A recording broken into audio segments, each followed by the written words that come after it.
No soy tu amigo, soy tu padre. Estimados, el día de hoy quería empezar con esa frase de papá Balta que siempre me la decía. Siempre me decía eso, yo no soy tu amigo, soy tu padre. Y me lo repetía miles de veces. Y a veces yo decía, puta, qué jodido, ¿no? ¿Por qué ese afán de querer repetirme esa vaina? Y con los años lo fui entendiendo. El día de hoy él cumpliría un año más, falleció en el año 2010. Falleció joven, con 60 años, y muchas de las cosas, por no decir casi todas, me las enseñaron entre él y mamá Ledesma. Así que quisiera compartir con ustedes algunas cosas para poder compartir la sabiduría, como siempre, con ustedes y también para que me sirva de recuerdo a mí. Hacer que los conocimientos que me dejó mi padre se repitan en un video me ayuda a mantenerlo vivo también. Así que sería interesante intentar hacerlo en esto. Así que y también creo que le va a servir este video para muchos chicos, los más jóvenes, que a veces se llevan mal con su papá. Dicen, oye, mi papá es jodido, es un maldito, y puedes estar seguro que a veces el padre tiene que hacerse odiar un poco para que el hijo pueda superarse. Me acuerdo, mi papá siempre que llegaba a la casa y me encontraba jugando videojuegos, me gritaba, me jodía mucho. Y yo le decía, no solamente eso, sino siempre quería que me despierte temprano, me despertaba siempre a las 6 de la mañana de lunes a domingo. Yo podía llegar de fiesta el sábado, el domingo a las 3 de la mañana, me despertaba a las 6 de la mañana igual. Los fines de semana, sábados, me hacía ayudar a los obreros en la construcción en vez de dejarme salir con mis amigos. Y yo le decía a mi papá, le decía, ¿por qué no puede ser como los demás padres? ¿Por qué no puede ser un padre normal? Y él me dijo, porque yo no quiero que seas como los demás hijos. Y eso me dejó pensando. Él no quería que yo sea promedio, por eso no me trataba de una manera promedio. Y él me decía siempre, me decía, José, tú vas a entender esto más adelante. Ahora yo soy el malo, pero más adelante me vas a dar las gracias. Y sí, es cierto. Me di cuenta un poco tarde, pero la cosa es de que cuando el padre es jodido de buena manera, o sea, siempre está ahí detrás tuyo, te puede caer pesado. Pero luego, cuando sales a la calle se hace fácil, porque tu crianza ha sido estricta. Cuando el padre es muy blandito, muy buena gente, después tú sales a la calle y te sacas la mierda, porque la calle no perdona. La calle no te va a tratar tan suave o tan amigable como lo hacen a veces algunos padres por tratar de caerle bien a sus hijos. Y antes de empezar con las cosas que él me enseñó, quiero decirles que yo recuerdo, yo comparaba, yo miraba a mi papá y miraba a los papás de otros amigos y a veces yo decía, qué suerte tienen mis amigos de tener esos padres. Y recuerdo uno sobre todo, uno que era doctor. Yo siempre veía que le compraba todos los videojuegos a su hijo, lo llevaba de viaje de acá para allá. Y, y la cosa es de que después que falleció mi papá, claro, me lo crucé a ese señor en la playa, un día que yo estaba surfeando, corriendo tabla. Y lo iba a saludar y cuando me iba a acercar al padre de mi amigo, al cual yo admiraba como padre, encuentro que estaba con otra mujer, que no era la mamá de mi amigo. Estaba engañando a su mujer y al final dejó a la mamá de mi amigo y dejó a mi amigo y se fue a vivir a otro lado. Entonces a veces los padres que tú piensas que son los ejemplos no lo son, y a veces tu padre que parece jodido más bien es el ejemplo, pero siempre creemos que lo mejor está en otro lado, que no está en nuestro sitio. Y bueno, cosas así, yo me quejaba, decía, ¿por qué mi papá tiene un escarabajo, un Volkswagen escarabajo, cuando los otros padres del colegio tenían carros deportivos, carros modernos? Pero era porque mi padre siempre toda la plata que hacía la reinvertía en construir en la casa. ¿Para qué? Para que esto produzca más platita. En vez de hacerse el vacancito, vivir con el carro moderno, los viajes y vivir para los demás, él quería producir. Entonces, esto quiero dejarlo para la gente que por ahí sienta que su padre a veces no es el mejor o que les ha tocado mal padre. Pueden estar seguros que a veces un padre estricto es necesario, y más adelante voy a tocar un punto similar también de eso. Así que empezamos. Mi padre era piloto volaba helicópteros. Y para los que saben más o menos del tema, suelen irse de viaje por un tiempo y regresan. Él se iba a veces 6 meses, se iba 6 meses al extranjero y regresaba acá a Perú y se quedaba 6 meses acá. Cuando él regresaba a Perú, lo que normalmente haría alguien es huevear, ¿no? Porque estás en vacaciones, digamos. Pero él no hacía eso, él seguía trabajando.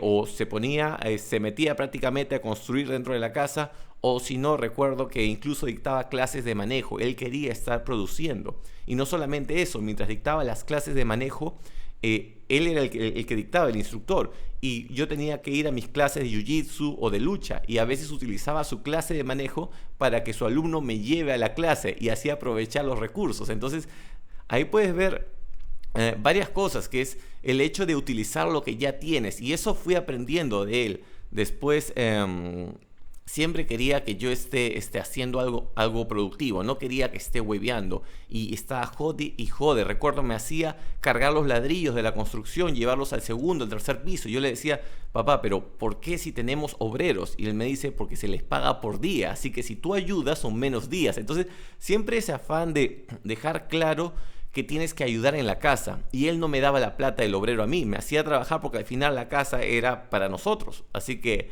eso también lo entendí. Y después otra cosa que me molestaba bastante de mi papá era que ¿por qué no me daba plata? Recuerdo a mis amigos les daban 5 soles o 5 soles o 8 soles diarios para que compren su mini pizza en la cafetería, para que compren sus cosas. A mí no me daban plata, me daban 1 sol para el pasaje y me mandaban mis panes. Para los que me conocen saben que siempre estaba con mis panes con jamonada. Y bueno, entonces para ahorrar dinero, ¿qué hacía? Regresaba caminando desde el colegio a la casa y me ahorraba 1 sol de esa manera. Si yo quería hacer dinero, ellos me ofrecían repartir los volantes, los flyers del negocio de mi madre, y me pagaban 10 soles y me tomaba 3 horas repartir esos volantes. O sea, por 3 horas de trabajo me daban 10 soles. Y eso me ha hecho valorar el dinero. Yo conozco gente yo vengo de clase media, conozco gente que viene a veces de clase baja, y cuando tienen un poquito de plata se gastan toda la plata. ¿Por qué? Porque nunca, a pesar que vienen de clase baja, y los que vienen de clase alta muchas veces es peor, no valoran el dinero. Entonces, el hecho de que no te den la plata, que no te regalen tus padres la plata y que tú tengas que ganártela, jode al inicio, pero cuando eres grande te das cuenta que es la forma. Yo vi a muchos de mis amigos después de la universidad que estaban jodidos, no podían conseguir ni un trabajo, o el sueldo mínimo no les alcanzaba para pagar el estilo de vida que estaban acostumbrados, y estaban siempre tratando de vivir del padre, mientras que a mí mi padre me enseñó eso, que tú tienes que ganarte las cosas, porque al final, ¿por qué la gente tiene que darte algo si tú no estás ofreciendo valor? Por ahí viene el asunto. Luego, como les dije, a mi padre no le gustaba que yo juegue videojuegos. Él siempre me dejaba claro de que me decía, tu vida es tu juego. Tú no puedes estar jugando el juego de otras personas. Y tenía razón, a lo que voy. Gracias a él y a que me jodía tanto, es que yo iba al colegio de 7:30 a 3 de la tarde. A las 3 de la tarde que regresaba, comía en casa y luego me iba a practicar lucha libre de 5 de la tarde a 9:30 de la noche a la Videna. ¿Por qué? Porque no quería estar en la casa. Pero ese hecho de querer huir de la casa me obligaba a tener que estar haciendo algo productivo. Y mis padres siempre estaban chequeando qué estaba haciendo. Es más, él de vez en cuando se aparecía para ver si realmente estaba practicando mi lucha libre. Y él sabía que yo hacía las cosas bien tampoco, ¿no? No es que me iba de fumón ni nada de eso, ¿no? Pero bueno, ¿qué cosas aprendí de él? Muchas cosas. La actitud, siempre una gran actitud para hacer las cosas, para trabajar. El siempre estar atento. Íbamos al colegio. Y antes de entrar al colegio me decía, José, espera. Me decía, mira, veíamos a un chico, Gustavo Vilca, que era uno de los más chancones. Y me decía, mira, sus padres le están hablando antes de ir. Sus padres lo están capacitando, son su coach. Me dice, eso es lo que hace un padre con el hijo, lo capacita antes que vaya. Me dice, tú tienes que prepararte para la guerra. Siempre me decía, si quieres paz, prepárate para la guerra, me decía. Mantenerte enfocado. No le gustaba que yo esté distraído con enamoraditas o perdiendo el tiempo. Es más, se metía a mis conversaciones de chat, en ese tiempo Messenger, y leía todas las conversaciones de las chicas que me escribían, solamente para estar seguro que no estaba perdiendo mucho tiempo, y les mandaba caritas felices a todas. Y en verdad era impredecible mi padre, y lo que hizo, yo creo que si yo tuviera un hijo algún día, me gustaría poder repetir eso que él hizo. No sé si va a ser fácil, pero bueno, en fin. Sus últimos días, bueno, él era piloto, como les dije. Le salió un trabajo en Asia, no Asia de acá, sino Asia el continente. Y se fue para allá, le dio leucemia. le dio leucemia, tuvo que regresar, estuvo bastante tiempo allá, a pesar que ya tenía la enfermedad. Cuando regresó acá a Perú, regresó un diciembre, recuerdo el año él falleció en el 2010, fue diciembre de 2009 que regresó, estaba en las últimas y a pesar que estaba en las últimas, nos pedía que le llevemos las herramientas porque la cama de la clínica o del hospital de Revaliati creo que era, estaba mal y él quería arreglar la camilla de Revaliati, o sea, trabajando hasta lo último. Y bueno, mi madre y yo nos turnábamos para cuidarlo allá. Estuvo creo que solamente tres semanas en Revaliati, fue rápido. Y mi madre se quedaba durante el día, yo me quedaba a cuidarlo durante la madrugada. Y una madrugada que me quedo a cuidarlo, dije, estoy cansado, voy a cabecear un ratito. Así que agarré una especie de colchoneta que estaba ahí y dije, bueno, voy a echarme un ratito a dormir. Entonces me eché a dormir, él estaba con su respirador y él se dio cuenta que yo me había puesto a dormir un rato. Y lo que él hizo fue, se quitó el respirador como para ya fallecer, quedar ahí. Y se quitó el respirador, en eso yo despierto, creo que pasaron 5 minutos o 10 minutos y lo veo así. Me paro, lo veo y estaba con los ojos abiertos, parecía que ya estaba muerto. Él se había quitado el respirador a propósito. Y bueno, lo llamamos al doctor, a la enfermera. Al final no falleció en ese momento. En ese momento no falleció, pero era como que ya él quería cortar las cosas ahí, no porque no quería seguir viviendo, sino porque no quería que nosotros estemos más tiempo ahí con él.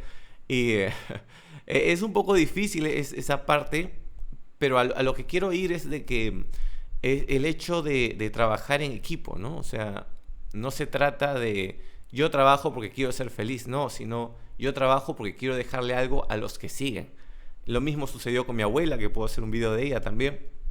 Y bueno, luego de que falleció, para yo quedarme con él ese diciembre, porque fue un diciembre, yo tenía ya separado mi programa de Work and Travel. Para los que saben, eso que te vas en verano a trabajar a Estados Unidos. El programa costó algo de $1,400. El ticket de pasaje de avión me costó como $800, más otros gastos de embajada. Todos mis ahorros yo los había invertido en eso. Y como mi padre estaba mal, yo cancelé ese vuelo, no viajé, perdí, no te dan devolución cuando tú lo cancelas, así que perdí absolutamente todo. Falleció mi padre un 4 de enero y yo estaba en el aire, estaba jodido, no tenía nada y no tenía los ahorros que me había costado un culo de años juntarlos. Así que no tenía nada y en eso me llaman de American Airlines, era la aerolínea por la cual iba a viajar. Y me llaman y me dicen de que recibieron mi carta, porque yo les mandé una carta diciendo que no iba a poder viajar porque mi padre estaba mal. Recibieron la carta, dijeron de que me iban a dar un viaje gratis, lo cual es extraño. O sea, ¿por qué una aerolínea, sabiendo que cancelaste el vuelo y sin que tú lo pidas, te va a dar un viaje gratis? Y fue así, me dieron el viaje gratis después de que falleció mi papá. Cuando voy al aeropuerto, me acuerdo...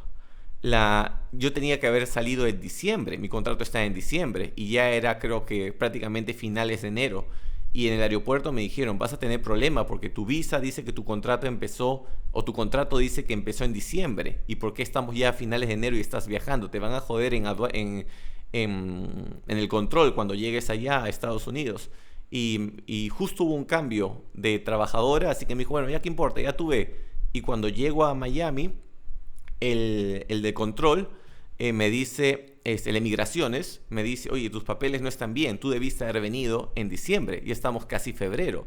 Me dice, yo no te puedo dejar pasar. Y ya me estaba deteniendo, no iba a poder llegar a Estados Unidos. ¿Y qué pasa? La que barría pasa y le barre los pies al hombre, al de migraciones, y le dice, gringo estúpido, le dice. Y el gringo le dice, ¿qué le pasa a esta? Lo dijo en inglés. Y me dijo, ¿sabes qué pasa? Me selló mi papel y me dejó ir, porque la tipa lo había insultado. O sea, algo que no tiene sentido.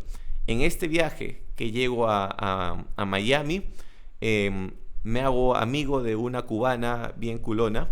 Era necesario que mencione eso. Pero bueno, y su padre tenía un negocio de suplementos, vendía vitaminas. Y su padre me dice, José, ¿en qué estás? ¿A qué te dedicas? Y yo le digo, nada, no hago nada en la vida. Y me dijo, te enseño el negocio. Me enseñó cómo era el negocio de las vitaminas. Y me dijo, te puedes quedar acá, yo te puedo dar trabajo. Y yo le digo, no, yo quiero hacer ese negocio en Perú, porque yo quería estar con mi madre. Y así fue que regreso acá a Perú y empiezo con el negocio de las vitaminas. Entonces, puedes ver que tantas casualidades, cosas como si alguien hubiera estado ayudando todo el tiempo. Y por eso cuando ahora hay este negocio, yo no lo veo como algo que, soy el bacancito porque tengo el negocio. No, lo tengo porque me han ayudado, he tenido el apoyo y porque pongo mi 100%. Y eso del 100% es importante. No se trata de cuánta plata tienes ni qué tan conocido eres, sino se trata de qué tanto estás haciendo. Si tu familiar, tus padres, tus abuelos que han fallecido te están mirando de un lado, tú les quieres dejar una buena imagen, tú quieres que ellos vean una bonita película, ¿no? Y sobre todo cuando uno a veces está pidiendo, ¿no? Yo quiero a Dios, dame esto, ¿no? Para uno pedir tiene que dar también, tienes que esforzarte. Si yo pido a mi padre o a mi abuela que intercedan por mí en algo, yo tengo que estar haciendo algo, porque si no, ellos cómo van a hablar con Dios, ¿no? Oye Dios, y el otro está hueveando, está rascándose los huevos. Entonces, a eso quiero ir, ¿no? Siempre dejar el 100%. Muchos dicen, la vida es una, dicen, no hay que vivirla. Pero también si la vida es una sola oportunidad para dejar un impacto, para hacer lo mejor de ti. Creo que a veces veo a la gente y veo que tratan de usar su tiempo libre como para escapar de la realidad, ¿no? En vez de usar tu tiempo libre para mejorar tu realidad. Y bueno, en fin, quisiera dejar acá esto porque hay bastantes cosas más para trabajar, pero como les digo, el padre al inicio sobre todo no puede ser el amigo, tiene que ser el padre. En mi caso, mi padre falleció cuando yo tenía 21 años. Tal vez después, si yo hubiera llegado a los 25 y 26, o 26 y él hubiera seguido vivo, estoy seguro que hubiera cambiado a ser más un amigo, porque al inicio necesitas un padre, luego ese padre necesitas que se vuelva un amigo, pero no llegamos a esa fecha, no llegué a tener esa faceta con él porque falleció a temprana edad. Y, y bueno, eso es lo que quería compartir con ustedes el día de hoy.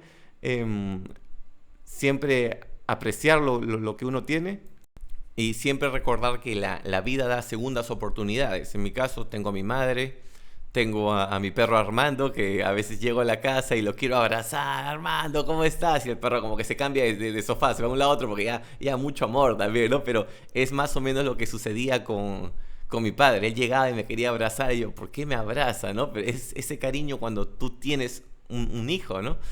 Y algo más, antes de cerrar, quiero compartir con ustedes. Mi padre siempre me decía, todo esto, él usaba esta gorrita, por eso que me la he puesto. Mi padre siempre me hablaba en inglés. Me hablaba en inglés y yo, ¿para qué me hablas en inglés si estamos en Perú? Le decía, ¿no? O si no, peor aún, le decía, ya sé inglés, le decía, ¿no? Huevonazo yo, pues, ¿no? O sea, en vez de practicar con mi padre, porque él también tenía que practicar su inglés para cuando viajara, en vez de ayudarlo y en vez de practicar yo, estaba con la posición de, no quiero practicar inglés. Y muchas cosas más, así que yo cometí varios errores, igual no, o sea, creo que como cualquier persona que pudo haber cometido errores, pero lo importante es que todo lo que él me enseñó trato de no solamente aplicarlo, sino también compartirlo. Porque esa es la idea, ¿no? Que todos aprendamos, todos crecemos juntos y podemos hacer una vida mejor para todos. Así que bueno, espero que les haya gustado el episodio de hoy. Todo eso lo voy a estar colgando también a la emisora. Me encuentran en Spotify y en Google Podcast. Me encuentran como José Balta.